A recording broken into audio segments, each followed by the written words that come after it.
So this is my current in the bag. Most of my discs have been pretty set for a while. I just have a lot of backups and multiples right now. So start off with my putting putters.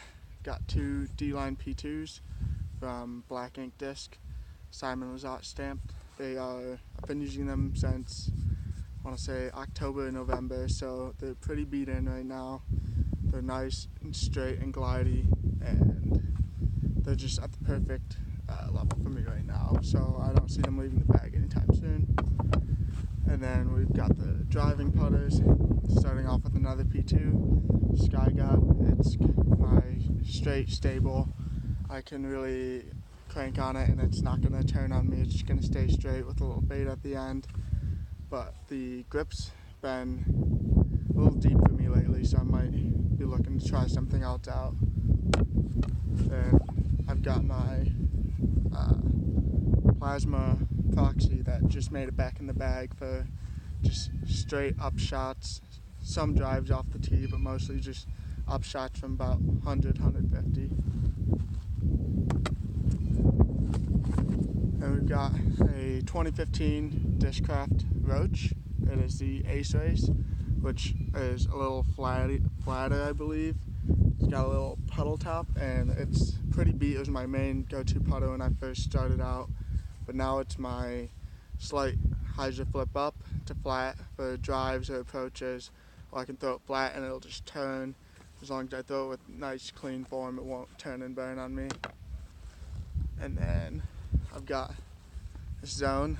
Its nickname is Barney because of its colors. It's my go-to forehand approach disc, my go-to backhand off the tee if I need a hard finish. It's just probably my go-to disc just in general right now. It's starting to get beat in a little bit, which is why I have a new Zone. I think it's a Z Zone.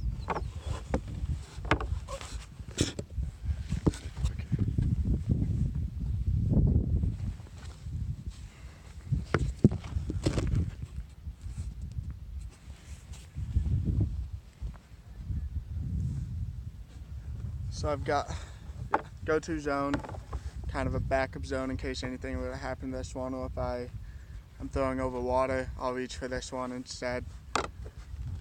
Then that's it for putters in the bag right now. And we'll move on to mid-ranges. I just kind of switched from MD3s to rocks. So I've got a DX Rock 3. It's got a big chunk out of it right here. Haven't been throwing it a ton lately, but just hyzer flip to straight, or depending on how hard I can throw, I can get it to do a nice turnover. But the reason this is in like the side utility pocket is because I've been throwing the McGlow Rock 3 lately, and this thing is just money for me. Hyzer flip it to flat, it'll just stay straight the whole time with a little fade at the end. It'll hold turnovers, it'll hold hyzers. It's just my go-to mid right now. And then just today, I got a Color Glow Rock 3. I haven't thrown it a lot, but I think it's going to be a nice, stable companion to my McGlow Rock 3.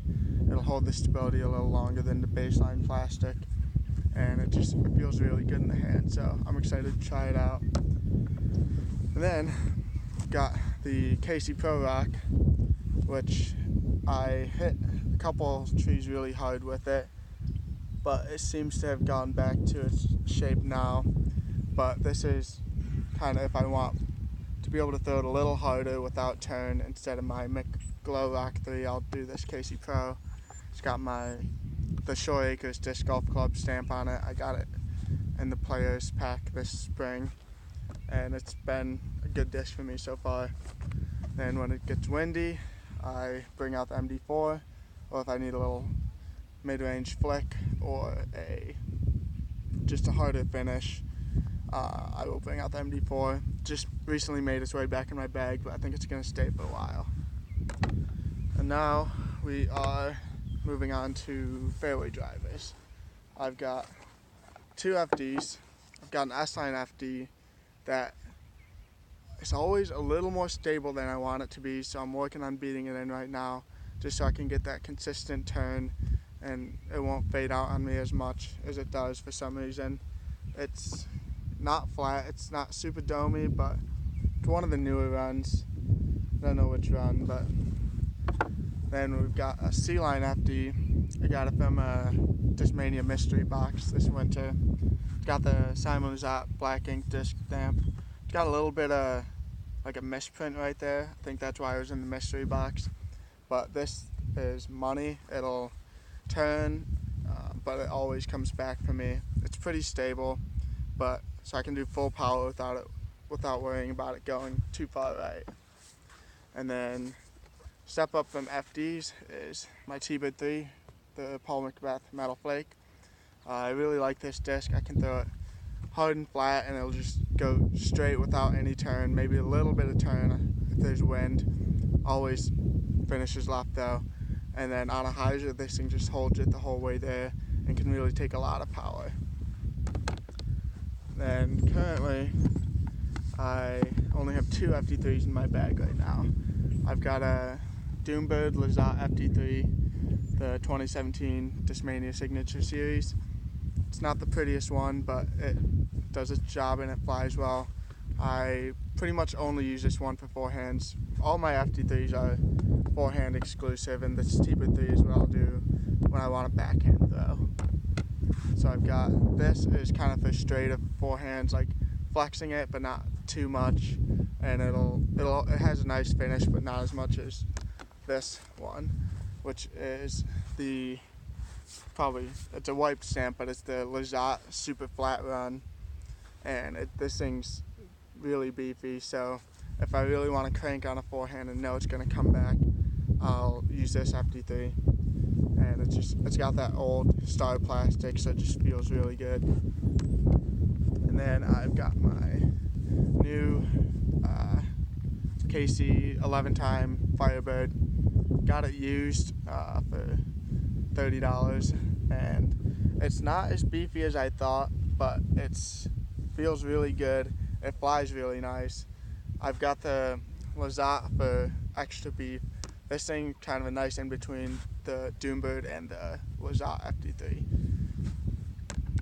Now kind of moving into the control driver category. Got this nice kind of blurple TDX, and this thing is probably one of my favorite discs in my bag. It'll just hold any line. I can hyzer flip it to a nice straight shot, or kind of throw a slight hyzer, let it flip over, but it always finishes. The only reason I've turned and burned this is when I had bad form, and can't really blame the disc for that. So, then the recent addition, came back after being out for the winter, S-Line PD. This thing, slight hyzer, just flips up flat, just holds it straight, like super straight for the entire flight, then still fades out. Like if I'm in the woods and I need just a straight shot for 350, 370 feet, I'm reaching for this, just letting it flip up and just hold that straight line all the way. It's really good for me in tunnels if I need to just get straight and in a hurry without it fading out on me. Then I have 2 Wraiths, Champ Glow Wraith. This thing's pretty stable. It'll pretty much throw it on a little hyzer, it'll flip up, kind of turn right a little bit, but come back. It's just kind of a straight bomber. Kind of working on finding a good shot for it. And I just recently got this old Champ Wraith 168. All these are max weight. This is one of the only ones in my bag that's not max weight, and it's a little older, not too old, but this thing is a bomber. It'll flip up, just holds flat. It's basically like the PD for me, but longer. Like if I just need like a 400-foot straight shot, this is the disc I'm reaching for. I can also throw it flat, have it turn over, finish right a little bit. It's just a really workable Champ Wraith for me. And then moving on to distance drivers in my bag, I have 6 destroyers currently. I'll start with the flippiest, a embossed, not penned, Paul McBeth 4x Star Destroyer. This one is 157. I kind of got it just for fun. I thought, oh, this could be fun to throw. I'll see how far it goes. But it was going to be primarily my if I need to go over water on a distance drive disc. But this thing just flies super nice. It's really flippy, but if I release it with a lot of hyzer, it'll flip up flat, turn, but then still has that destroyer fade at the end. So I actually really like this disc, and I'm going to be scared to throw it over the water now. Then I've got a nice Philo Star Destroyer. This one's 168. This one's just kind of a straight bomber for me. I can flip it up flat, throw it flat, it'll turn, but this isn't great into the headwinds because it's a little lighter, but this is one of my go-to drivers. Then I've got this mini destroyer stamped. This is the second destroyer I've owned, and it's not super beat in, but it's the disc I'll throw. I just want to release it flat, just have it go flat for the majority of its flight, not really turn too much. It's still relatively stable, but then it'll have a hard finish at the end. So it's my go-to for if I need a straight shot. Then I've got this one is another Paul Macbeth one, 167, but it's the penned one. So it's a little beefier, but because it is lighter, I can still kind of get it to flip up a little bit. This one goes pretty far for me. So this one and the white one have similar purposes for me, but it's always nice to have two discs that you can trust for distance drives. Then got a Brinster Destroyer. This one's pretty stable, so I can throw it hard and flat and it won't turn at all. It'll fade out earlier than the previous two. This one's in my side utility pocket in case I need super overstable for the wind or a forehand flick maybe.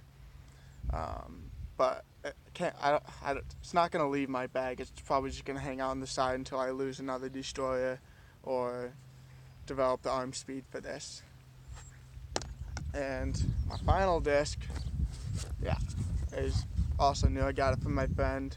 It's a Pop Top Metal Flake Destroyer. And this thing is one of the beefiest discs I've ever thrown. Probably second beefiest after another Pop Top Metal Flake Destroyer that I threw. And this thing is my forehand crush disc. Like, you can release it on this angle and it's just going to come out. As long as you give enough height, it's going to come out and still have a crazy hard fade. So this is wind fighter, it's just super stable. It's stupid stable, but it's really good for my forehand because I torque it a lot and can get for max distance drives. So that's it. I've got the Upper Park Rebel, got my rain fly in here, pencil, a crossball in case I need to get a disc from a tree, golden retriever. It's a great bag. I recommend it to everybody. So yeah, thank you guys.